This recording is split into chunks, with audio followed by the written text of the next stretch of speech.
Сәлем достар, мен бүгін сендерге магнит және оның қасиеттері деген сабақта эксперименттер және де оның қасиеттерін түсіндіретін боламын, және де түсінік. Менде қазір дәл осындай магнит осындай. Мен қазір бұл магнитке бірнеше заттарды жабыстырып көремін. Бірінші менде осындай монета 20. Бұл жабысты, яғни ода мына тиынымызда темірмен жасалған. Міне екінші 1 теңге. Бұл монета 1 теңге. Бұл да жабысты, яғни бұда да темір бар. Енді менде осындай кілтті жабыстырып көрем. Жабысты. Яғни бұл да темірден жасалған. Менде осындай тиреуіште жабысты.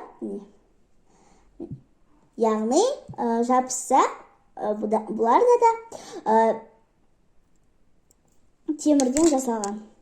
Енді достар, мен қазір бір эксперимент жасағым келіп отыр. Қазір қайшымен осы магнитті бір-біріне үйкейміз. Сонда үйкейгенде мұна достар, мен сізге бір нәрсе дейін. Мұна инені саған абыл болыңыздар.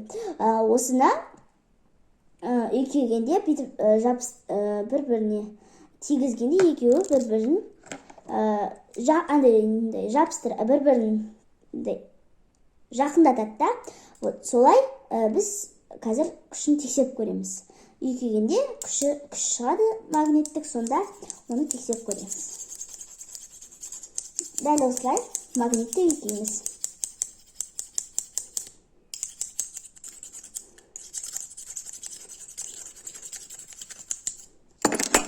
Енді біз қазір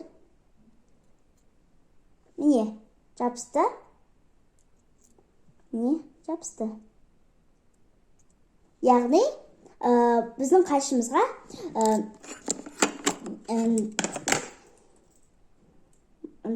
магниттік күш келді. Енді мен осы бір тиреуішпен жасағым келіп отыр. Енді қазір тиреуішпен жасайым. Қазір бірінші тиреуіштің біреуін шешіп аламын. Міне біреуін шешіп алдым. Енді магнитті қайшымызға үйкейміз.